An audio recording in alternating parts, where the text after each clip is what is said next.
We are all here to learn. Demonstrate their power. Okay, Brother Stephen, as usual, fast on the draw. Anyone else? God can speak one word. Canaanites will fall down and die. Israelites can go and occupy the promised land. Why is he asking them to go and fight? Show God was with them.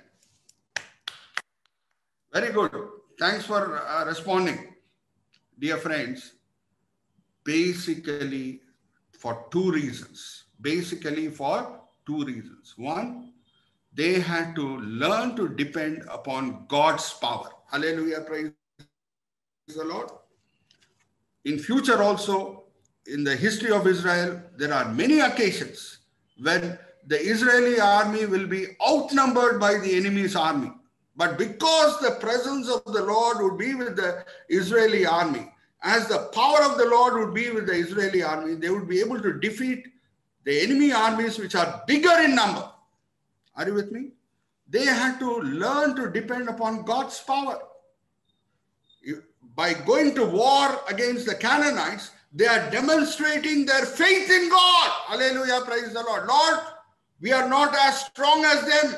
We are not as many as the Canaanites are, but you're with us. Your presence matters. Because you are with us, we will go and fight.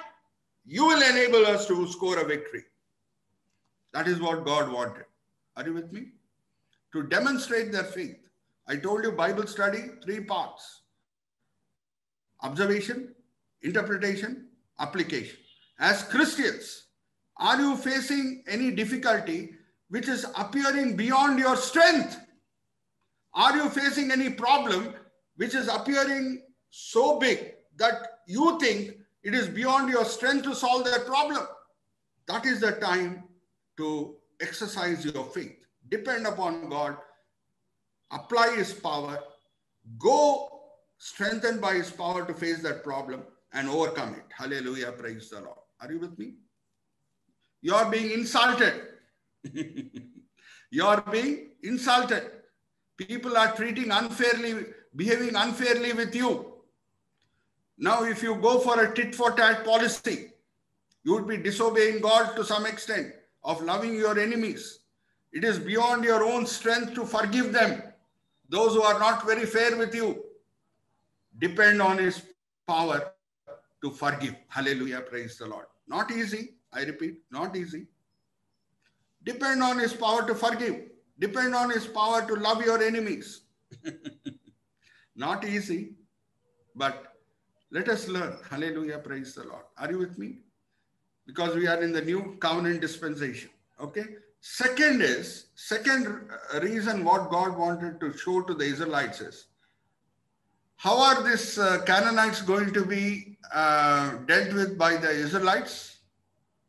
Massacred or lovingly told by the Israelites, hey, now you vacate Canaan, we have come to occupy it.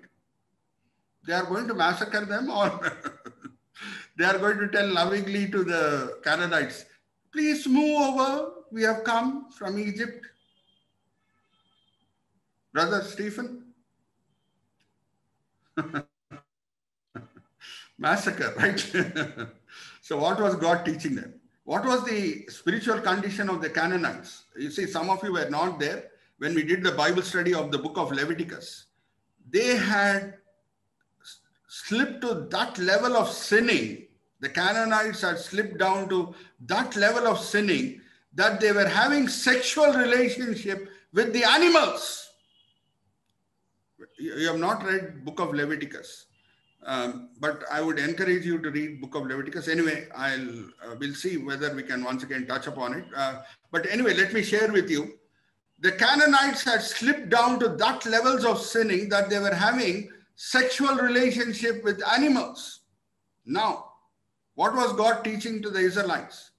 I am going to give you the promised land, land flowing with milk and honey, virtually a heaven on earth. If you guys also disobey me, then the same fate awaits you also. Are you understanding? That is why he wanted them to go and fight against the Canaanites and massacre them. Are you understanding? He can speak one word, dear friends. All the Canaanites will fall down and die.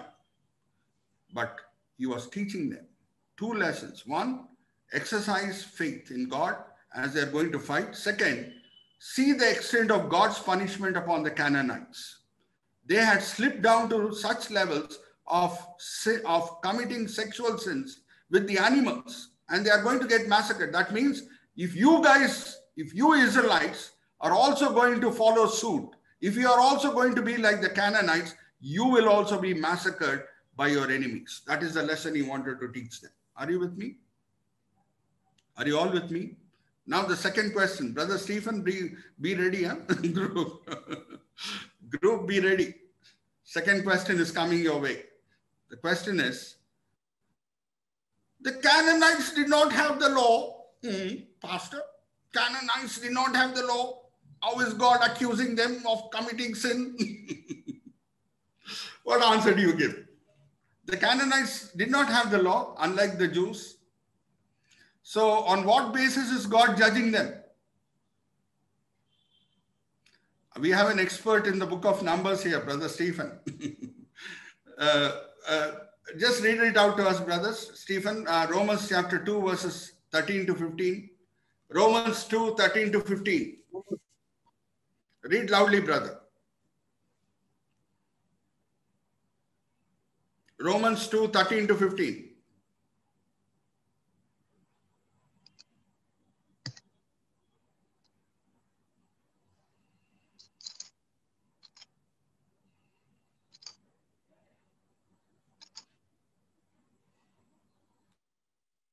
Loudly, so that everybody can listen.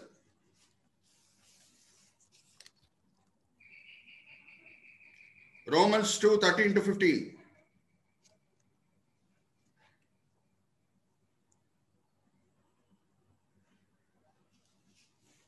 Unmute, brother. Sorry, Pastor, I was putting the mute like it. Okay. For not the bearers of the law are just in the sight of God, but the doers of the law will be justified. For when Gentiles who do not have the law by nature do the things in the law, these, although not having the law, are a law to themselves, who show the work of the law written in their hearts, their conscience also bearing witness, and between themselves their thoughts accusing or else exercising them. Thank you, Brother Stephen. Some of the fundamental laws are written in the hearts of the Gentiles. Hallelujah, praise the Lord. You don't need explicit law saying do not have sexual relationship with animals. Their own conscience, the law is written in their hearts that it is wrong to do that. Are you with me? Are you all with me? So how did God judge the Canaanites? They were committing these sins knowing it is wrong because it is written in their heart of hearts. Sodom and Gomorrah were exterminated. Was the law available to them in those days? Was Moses born, Brother Stephen, when Sodom and Gomorrah got exterminated? No, Pastor. But on what basis did God judge them? They knew homosexuality is sin. It is written in their heart of hearts. Homosexuality is sin. Now, dear friends, it is on that basis God was judging the Canaanites. They knew in their heart of hearts what is right and what is wrong, because some of the laws are written in people's hearts themselves. It is written in their consciences, but they were going against their consciences. They knew that having sexual relationship with animals is wrong. Sodomites knew that homosexuality is wrong. Still they went ahead and committed those sins. Are you with me? So first is instruction. Second is collaboration. Collaboration. All of them have to join hands. Verses 6 to 16. God tells Moses, appoint tribal leaders. For the tribe of Reuben, you appoint this leader. For tribe of Judah, you appoint this leader. For tribe of Simeon, appoint this leader. For tribe of Ephraim, appoint this leader. For tribe of Manasseh, appoint this leader. For all the 12 tribes, appoint leaders. They will coordinate. They will bring their people on certain days for counting, because you and Aaron alone cannot count. all of us have to join hands and then accomplish God's work. Hallelujah, praise the Lord. Can one pastor run the church with his own hands? Is it possible for one pastor to run the entire church with his own hands? No. By himself? No. Everybody has to coordinate. Everybody has to help. Now look at the vaccination which is taking place on all India basis. Can one central government accomplish all India vaccination? They'll depend upon the state government. State governments have to depend upon the district collectors. District collectors have to depend upon the Mandal revenue officers. Mandal revenue officers have to depend upon the Panchayat officers. All have to join hands. Then only national vaccination exercise can be completed. Is it not? Similarly, one Moses, one Aaron cannot do all the counting. They appoint tribal leaders and they mobilize the people. And then they bring them on certain days for counting. And then verses 17 to 19 is all about collection. Verses 17 to 19 is all about collection. Okay. We are at 8:30 now. 1 hour has passed. I'll leave you on a suspense note. Okay. I'll leave you on a suspense note. The suspense note is, Brother Chandu will display the slide. Brother Chandu will display the slide. Brother, next slide after that. We have covered 3 points. One is instruction, second collaboration, and third is collection. Okay. God is asking Moses to take census. Then why did God punish David when he took a census of his army in 2 Samuel chapter 24? About big question mark. That person has a question mark on his head, no? Brother Chandu pointed arrow at the question mark. Okay, fine. So we will focus upon it and cover the balance portion of Numbers chapter 1. Look at that. Here God is himself asking Moses and Aaron to take the census. But why did God punish David when he took the census of his army in 2 Samuel chapter 24? We'll come to that. That is a suspense. Okay. And let's come back to the previous slide. One point I want to share and then we will close. One point I want to share. Previous slide. I told you about conscience. Everybody has a conscience. Laws are written in our hearts. Brother, go back to the previous slide. Yeah. Yeah. I told you about conscience. Okay. Now you need not look at the slide also. You can just look at me as I'm bringing out the truth. So, dear friends, I would just like to bring out one scientific truth, which everybody know. How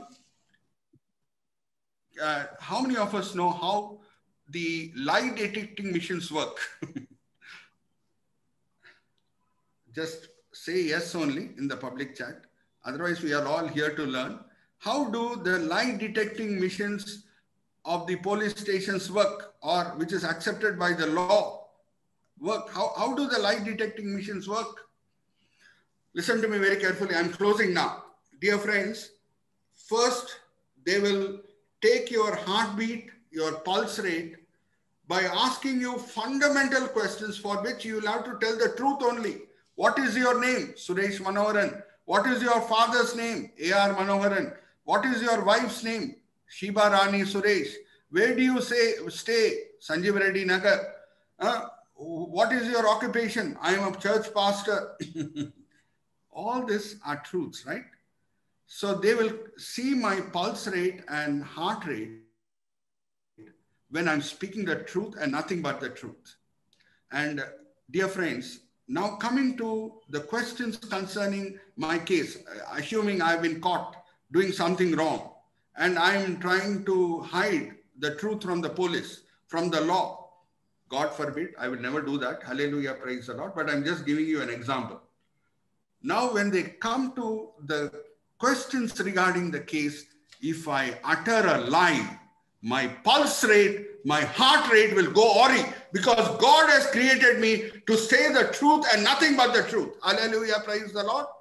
Whether I know the law or not, whether I know the 10 commandments or not, it is a sin to commit. It is a sin to say a lie. It is a sin to say, to be a false witness. Whether I know the law or not, it is written in my heart of hearts. Hallelujah, praise the Lord. That is how lie detecting machines work. You have been created to say the truth and nothing but the truth. If you say a lie, your heart rate, your pulse rate will go awry. Are you understanding? So, dear friends, that is why God judged the Canaanites. They knew what they were doing was wrong. They knew. Having sexual relationship with animals was wrong. And giving their children as a sacrifice to idols was wrong. They knew in their heart of hearts. But still they were doing it. And that is why now God is commanding the Israelites to go and massacre the Canaanites. Are you all with me? So first chapter, what are the three subheadings which we focused upon? Instruction, collaboration. Can Moses and Aaron do the extensive census taking exercise by their own strength? No, everybody has to cooperate. And then third is collection. Third is collection. Fourth is, because we are having time, I want to complete chapter 1. Enumeration. When they put down all the totals, it comes to tribe-wise subtotals. When it is added up, it comes to 6,03,550. 6,03,550. That is enumeration. And last subheading I want to focus and close, because let's go to chapter 2 next week. Exemption. The Levites are not counted. Who are not counted? Levites. Why? They are not asked to go to battle along with the 11 tribes. They have to pray that God will protect them, safeguard them, and bring them back safely. So why Levites' population is not counted? Because God did not want them to go along with the army of the Israelites. Similarly, dear friends, Christians also have socio-spiritual problems. Maybe pastors cannot join in hartals, in walks, in protest marches, but pastors have to be behind, praying for those who are taking up the socio-spiritual causes of Christians, of the Christian community. Their calling is to do praying. And what did the apostles say in Acts chapter 6, when there was a problem regarding distribution of food amongst the widows?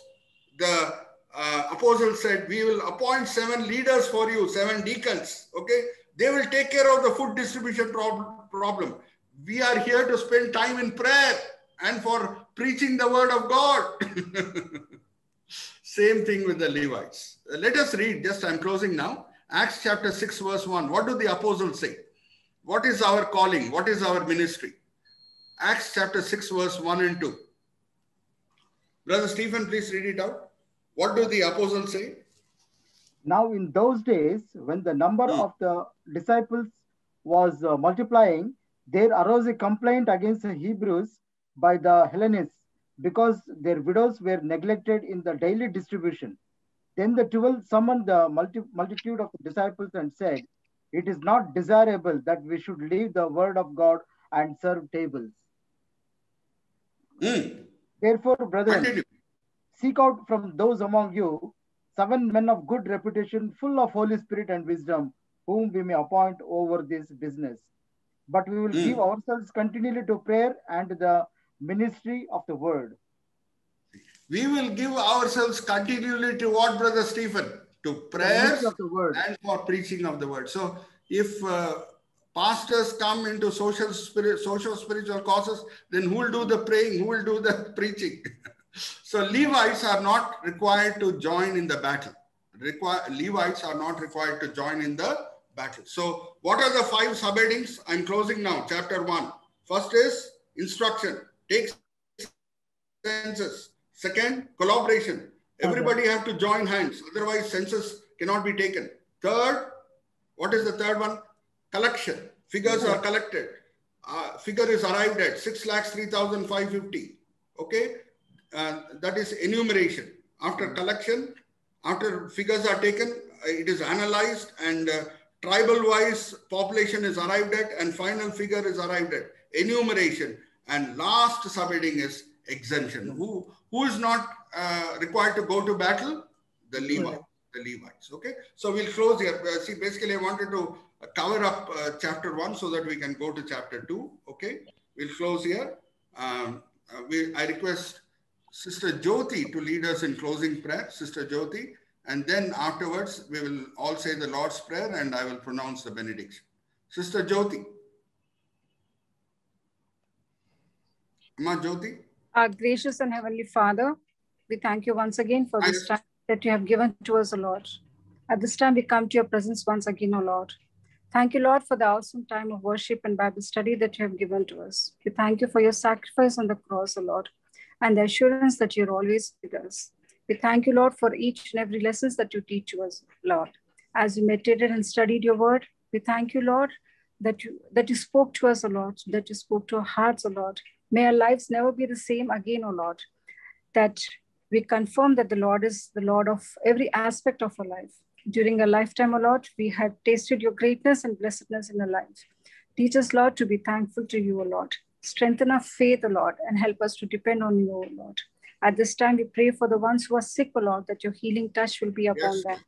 We pray for the ones who have lost their loved ones, O Lord, that you would comfort their families, O Lord. We also pray for every student, Lord, studying and preparing for the exams, O Lord, that you would encourage them and motivate them, O Lord. We pray, O Lord, you would also bless the ones who are traveling, O Lord. We pray, Lord, that your presence will go with them, especially, Lord, at this difficult time, O Lord.